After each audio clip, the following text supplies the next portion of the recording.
Hello, you've reached my review for Spiral from the Book of Saw. This film marked a grand return to cinemas for me the other night. I was really excited to make my first cinema trip for the first time in 8 months, I think. I never again in my life want to go 8 months without going to the cinema again, at least until I'm about 80 years old and I can't leave the house anymore. What made this trip doubly exciting is that I wasn't just going to watch any old film, although that would have been fine. I would have watched Free Willy the other night and still been really pleased to be at the cinema.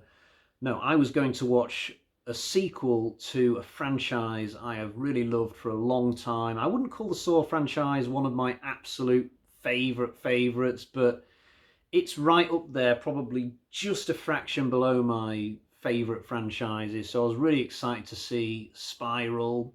Now, just a quick warning that there will be spoilers today, but not for a while. I'm going to start off non-spoilerish, and then I will give a very clear warning when I'm about to go into the spoilers, just in case anybody cares. I've never done a Saw video. I think at some point I would like to do a full review of all the movies. Maybe I'll leave it until they bring out the next one, because I'm sure there'll be another one at some point down the line, and maybe then I'll go through all the films. For now, I'm just going to do this one, and maybe a ranking of all the movies probably next week or something like that.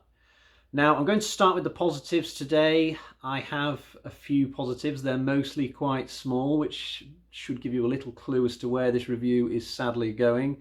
So I'm going to start with the voice recorder, you know, the whole I want to play a game thing. I've heard a few people say that the new voice in this film is a little bit disappointing because they use a new voice for the first time.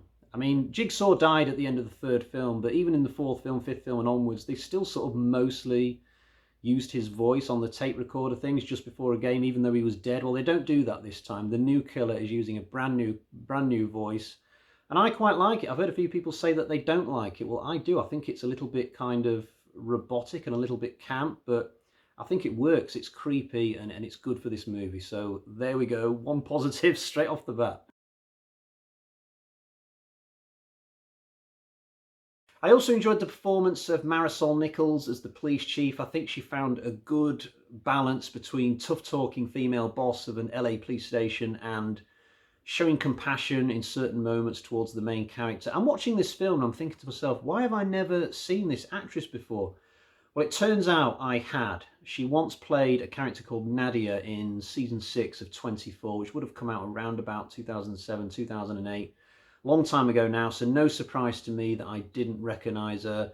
Apparently she's 47. She doesn't look that in this movie. Granted, they probably filmed this 2 years or so ago and it's just been delayed and delayed and delayed because of COVID, but she doesn't look anywhere near 45, to be honest. But I'd certainly like to see her in more stuff. She's terrific. I also liked one of the traps. Now, I guess you could read into that statement as, well, what about all the other traps then? And you'd be right, but I'll come to the other traps a bit later on. For now, because I'm being positive in this section, let me just say that I did enjoy one of the traps. It was the one with the broken bottles and the conveyor belt, and I won't say any more than that because this is the non-spoiler section. For my final positive, I'll mention just the way in which this was filmed, this whole movie. The cinematography, really good. I like the colour schemes. Compared to the older Saw films, which were a little bit dirty and cheap looking a lot of the time, and they had these awkward screen transition shots. I don't think they were trying to be clever with those, but they were just trying to make them a kind of Saw thing. But I didn't really like those, and I got a bit tired of them by the time we got to the fifth or the sixth sequel. This film looks better. Granted, I think with Jigsaw, actually, they started to make these films a lot more better looking on the whole, but they carry that into this film. And arguably, this is even better looking than Jigsaw. You know, just watching Chris Rock driving around LA and everywhere looks great. It's just a world away from the old grimy industrial settings of, you know, some of those really claustrophobic locations in warehouses. So I'll give this film props for how it looks, but I've literally come to the end of my positives. I've only got a few. It's now time to go into the negatives, and with it, we're also going to be going into the spoiler section. So, the ranting and the raving can begin. I did not enjoy the story for this. It is paper thin. There are so few ideas of worth in the script. And how many cliches could they squeeze into the Zeke character played by Chris Rock?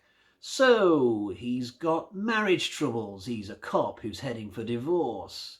Nobody in the department wants to work with him because he once dobbed in a cop because he's so righteous. He just had to do that. He's a lone wolf. He doesn't want a partner. He does his best work on his own. Oh, and let's not forget, his dad used to be the police chief. So every time he turns up for work, there's a shiny picture of his dad on the wall in his police chief colours and stuff. And how can he ever match up to his dad? He's got to deal with that every day of his life.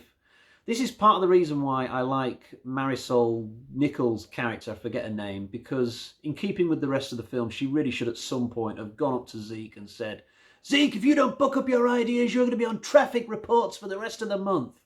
That's the only cliche I can think of that wasn't used in this film. It is stuffed with cliches. I mean, normally I find the occasional cliche amusing, but when you fill the entire film with them, it's a little bit uncomfortable. There's just way too many. So let's talk about the twist. And I saw a couple of people on Facebook earlier this week say, oh, this movie's rubbish. I guessed the twist in like 10 minutes.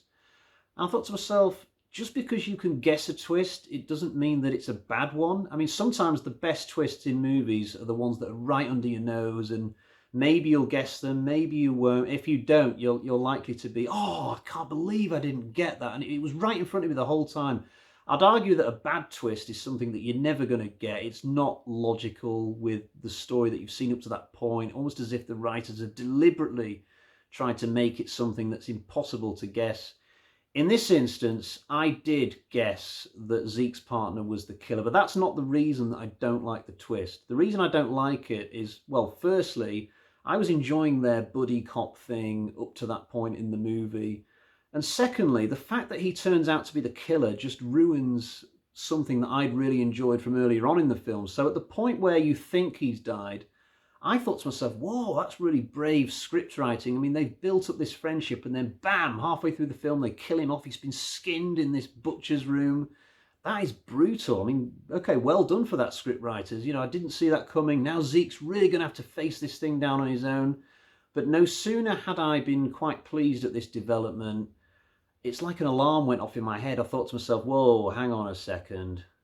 There was no actual game here, whereas the previous cops who died had a game, and the director sure did skimp past this scene really quickly, almost as if he didn't want us dwelling on it. And there's that close-up of the tattoo that's so suspicious. Oh, they've made him the killer. I seriously twigged it, and I wasn't wrong.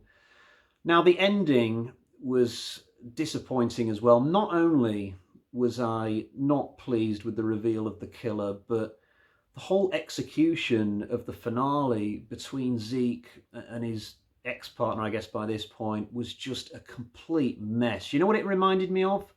Black Christmas 2019. That was a mediocre film which just sunk to new depths with its atrocious ending. And this was similar for me. I mean, the whole film was quite mediocre, really, but that ending just made it so much worse.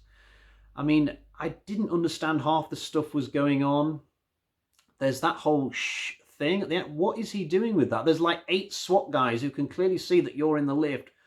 What are you planning to do once you go down in this lift? Because it's over for you. They're going to have this building surrounded. You're done for. Unless I'm missing something, but I did not like the ending at all. I swear to God, when the lights came up in the cinema, I just had this vibe of people all around me, like looking at their partners, like, what the hell was that? The traps in this are extremely harsh. The original point of Saw was that you would have the chance to play a game which, if you survive it, could make you appreciate, therefore, the rest of your life. You might have a slight injury or two to carry forwards, a missing finger or a missing eyeball, but you could still, you know, have a life of some sort. In this film, the choices are extremely tough to the point where I'm watching the traps play out thinking it's almost better to just die. So in one game, the choice is basically, okay, so you can live or you can pull all 10 of your fingers out and have no hands for the rest of your life. I can't do the voice, it's something like that, it's in that ballpark. Then there's another game where the choice is, okay, you can either die or puncture your spinal cord and be paralysed for the rest of your life. It's like, what's the point? You might as well just frigging die.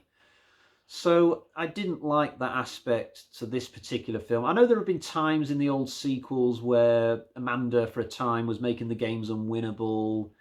And there was one trap in Saw 5, The Pendulum, where the guy had no chance of surviving. But that was personal to Hoffman. You know, in all those examples, there was some story-driven reason why the games weren't fair. But for the most part, throughout the whole history of Saw, there has been this idea that you have a chance, albeit you're going to have to put yourself through some severe discomfort. But that whole element is missing from Spiral.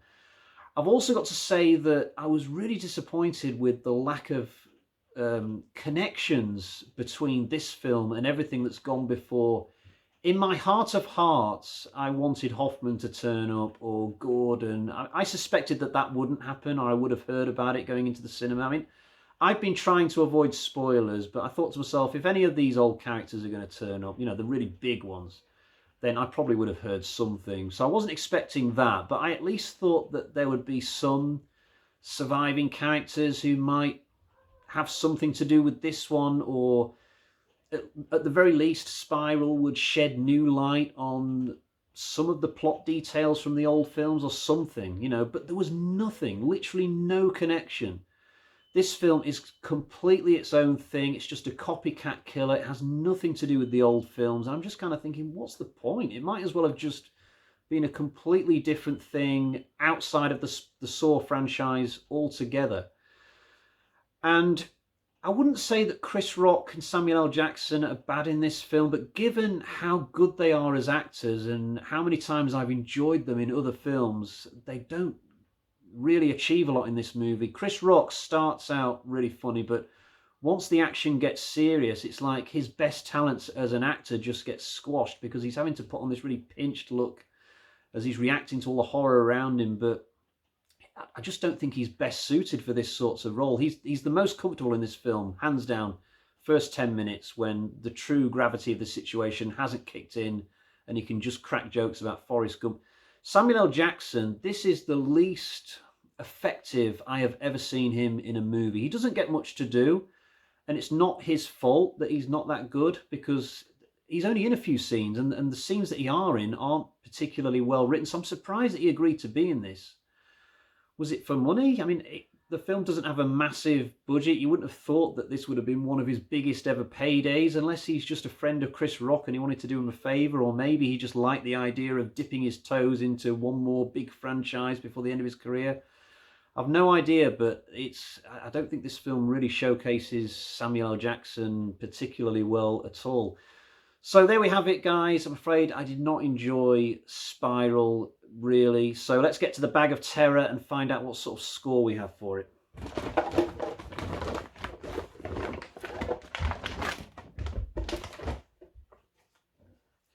1.5 out of 5. Very disappointing experience. I expected a lot better. I have very little enthusiasm for any kind of continuation of the Spiral sub-series, if you want to call it. If you want to do a proper sequel to the old Saw franchise, bring Hoffman back, etc., etc., yeah, I'd be definitely curious to see that, but I really didn't like this film. It's got a big thumbs down from me. And I guess that's it for today. I'll be back soon with a complete Saw ranking. Expect to see Spiral somewhere near the bottom. Until then, cheerio, bye-bye.